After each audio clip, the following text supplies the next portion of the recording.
மேற்கூரையை எடுத்துட்டு சிமெண்ட் சீட்லேயே வந்து இந்த தகவல் சீட்லேயே வந்து கர்மாக்கோல் போட்டு, அதாவது வீட்டில் இறங்காம இருக்கிறதுக்கு இந்த கர்மாக்கோல் போட்டு அந்த மேற்கூரை எடுத்துலாம் கட்டட ஸ்ட்ராங்காக இல்லாத கட்டடம் அந்த மேற்கூரைக்கு வந்து தரக்கூடிய சீட்டு அதுக்கு அவங்களே கொண்டு போடுறாங்க. அவங்களே எல்லாமே செட் பண்ணி கொடுத்துருவாங்க. அதை யாராவது விருப்பப்பட்டு எங்களுக்கு மேலே காங்கிரீட் வேண்டாம், எங்களுக்கு அந்த என்ன கட்டடங்கள்லாம் பெருசாக ஸ்ட்ராங்காக இருக்குது, அந்த மாதிரி எங்களுக்கு போட்டு கொடுத்தா போதுன்னு நினைக்கிறவங்க தான் அது ஒர்க்காட்டில் ஒவ்வொருத்தரும் தனித்தனியாக அவங்க விருப்பப்பட்டு அதை செய்கிறவங்களா தான் பஞ்சாயத்து சொல்லியிருக்கேன். அவங்களுக்கு அந்த மாதிரி செஞ்சு சொல்றாங்க. இந்த மாதிரி உங்களுடைய விருப்பம் எதுவோ அதை வந்து நீங்கள் 2 நாளில் வந்து இந்த பரிதான முறைகளை வந்து நீங்கள் பஞ்சாயத்து சொல்லுவோம். அதுக்குண்டான அரசாங்கத்துடைய மதிப்பீடு வந்து இந்த பேப்பர் எழுதுறது என்னென்ன கண்டிஷன் இருக்குது அதில் எல்லாமே எழுதுது. அப்புறம் யார் வீடு வேலை செய்கிறாங்களோ அந்த வேலை செய்கிறாங்கன்னா இந்த வீட்டு வேலை செய்யறதுக்கு கான்ட்ராக்டர்கள் வந்து வீடுக்கு வேலை செய்யறதுக்கு வருவாங்க.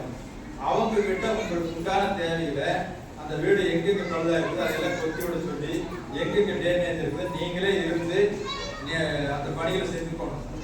நீங்க அவங்க தான் செய்யறாங்க ரிப்போர்ட் போயிடக்கூடாது. யாரோ அந்த வீடு இருக்கிறவங்க கூட சேர்ந்து அதை சிமெண்ட் எல்லாம் கரெக்டாக போடுறாங்களா, அந்த தண்ணி இன்னைக்கு கரெக்டாக ஊற்றணும். ஏன்னா அன்னைக்கெல்லாம் மணல் இருந்தது, இன்னைக்கு வந்து ப்ரெஷர் டேங்க் தான் இருக்குது. அதெல்லாம் நல்லா கூலிங் பண்ணி அந்த தண்ணி ஊற்றிட்டே இருக்கிறது அது செட்டாக இருக்குது. அதனால் நீங்களே வீட்டில் ஒவ்வொரு பயனாளிக்கு கூட சேர்ந்து அந்த வீட்டை பராமரிப்பு செஞ்சீங்கன்னாக்கா மறுக்க அந்த பிரச்சனை. ஏன்னா இது கடைசியாக டயத்தில் வந்து இனிமேல் வந்து அரசு வந்து அந்த வீட்டை மறுக்க பராமரிப்பு செய்யாது.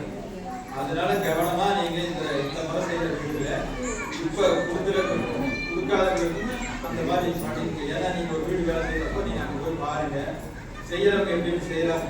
அது சரியா செய்யலன்னா நேர போன் பண்ணுங்க, நாங்களே நேராக வந்து பார்த்துடலாம். அப்படி இல்லைன்னா நம்ம பஞ்சாயத்து ஆஃபீஸில் சொல்லுங்க, யாரோ ஒருத்தர் வந்தாங்க பார்ப்பாங்க. அதனால நீங்க கவலையே பண்ணக்கூடாது. எந்த வீடாக இருந்தாலும் நீட்டாக செஞ்சு கொடுத்து நீங்க கேட்கணும்.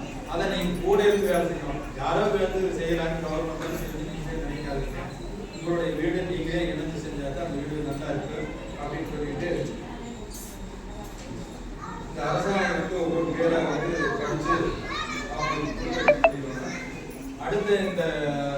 அடுத்த மாசம் வந்து நம்ம ஊர்ல வந்து இவ்வளவு பணி செஞ்சதுக்கு நம்முடைய எஸ்பிபி ஐயாவுக்கு தான் அவங்க நன்றி சொல்லுவாங்க.